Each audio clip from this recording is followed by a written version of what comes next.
single mishap. We actually got there early, so there were plenty of parking spaces, and I noticed a shiny silver Volvo that stuck out. I shrugged. We walked into the office and spotted a red-haired woman. She looked up to us.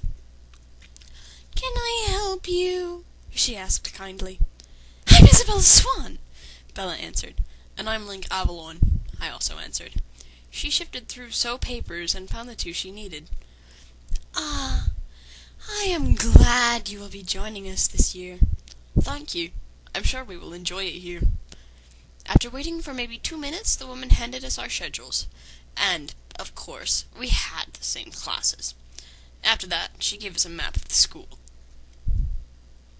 We walked into the hallway and noticed that our short little chat lasted longer than we thought. The hallways were filled with teenagers, varying from sizes to ages. "Well, where do we go?" Bella asked me. A boy with slick black hair stopped. "You two are new here, right?" he asked. He looked like the overly helpful chess club type. Yay for copying the original works. Ugh. We both nodded. "We just moved her from Phoenix," I answered. He took a double check. "Don't mind me asking, but aren't people from Phoenix supposed to be tan?" "Well, it was, but this morning I woke up and I was pale." The boy looked at me funny. What a shock. "I'm not sick," I assured. "I have the same classes," the boy answered, looking at our schedules. Definitely over-helpful. "I can lead if you want." "Sure.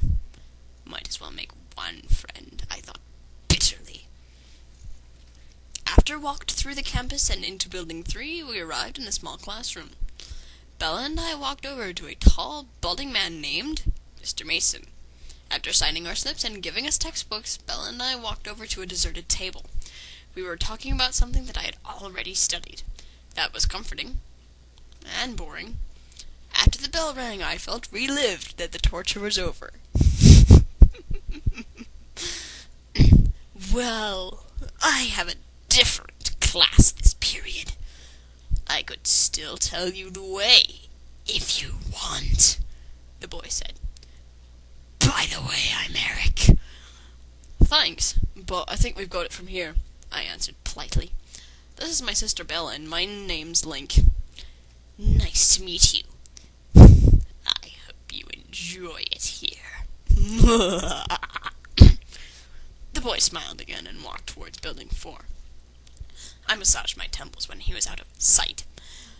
"That boy gives me a headache," I complained. "My head."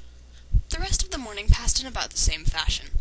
Our trigonometry teacher, Mr. Varner, who I hated because of the subject he taught, was the only one who made us stand in front of the class and introduce ourselves, which I hated.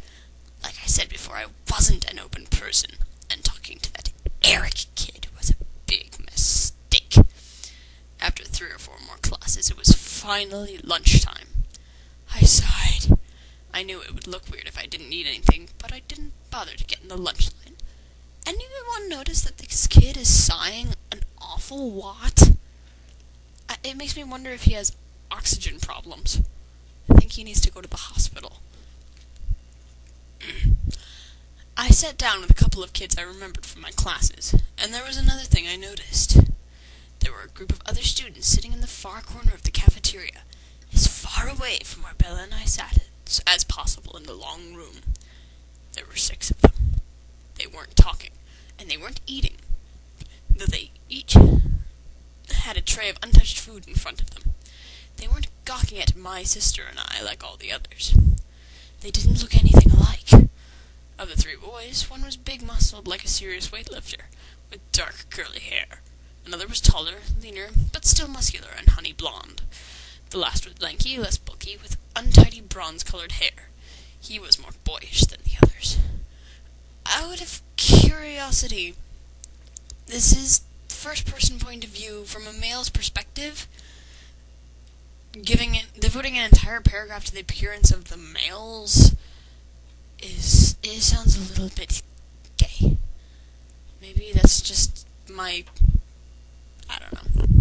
It's open to interpretation. The girls were opposites. The tall one was statuesque, paging the Department of Redundancy Department. She had the type of figure that made every girl around her take a hit on her self-esteem just by being in the same room. Again, way to copy the original material. No. Plagiarism. It exists. It doesn't... Her hair was golden, gently waving to the middle of her back. The short girl was pixie-like, thin in the extreme, with small features. Her hair was a deep black, cropped short, and pointing in every direction. They were all a chalky pale, the same shade as me. But it was none of these things that caught and held my attention. The sixth girl, around my age, had a beautiful figure. She had an elegant look to her face, and her fiery red hair was tied down into a ponytail down her chest. Her eyes were a shade of red and amber, possibly both. She wore a black t-shirt and faded blue jeans. Okay, 1. I don't care if it's from the game. No one wears ponytails down their chests. They just don't. 2. If they're as far away from your table as possible, you're not going to see their eye color. You're going to see the color of their clothes, and that's about it. Quite frankly, it's a miracle you even noticed them. Anyway, I never had an interest in girls. Sorry. But there was something about this girl that made me feel happy. She turned and saw me staring at her, and I quickly looked away. When I dared to look back, I was shocked to see her wearing a faint smile. Still wearing that smile, she turned back to her table mates and quickly began talking. When she finished, the boy with untidy bronze hair turned to look at me. I quickly turned back to my friends. Who are they? I asked the girl from one of my classes. A girl noticed who I was talking about immediately. Those are the Cullens. The one with the red hair is cute, I said absent-mindedly. A/N, colon. Seems like Linky has a little crush. Oh, sweet Rassilon.